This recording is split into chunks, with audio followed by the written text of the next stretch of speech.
Fire in Southern California is different. It's unconventional. It's not what we think of in terms of forest fires, where there's a lot of overgrown trees and dead trees, like we see in the Sierras.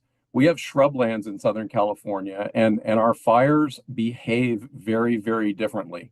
So the old ways of thinking about these fires, how to prepare for them, how to prevent them, even how to fight them, just don't work.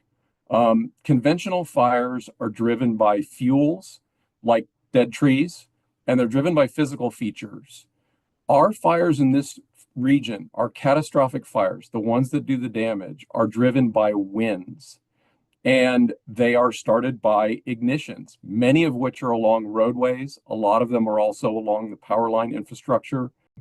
In fact, in our area, it's not removing vegetation at the landscape level, like removing all vegetation. You talked about trying to change some of the misinformation that's out there.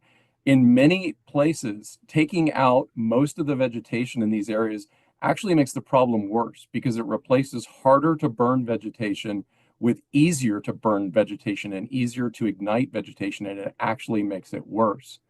So ignition prevention, number one, that's an unconventional thought. We've got to try to prevent ignitions along roadways and not every day, just during the worst winds.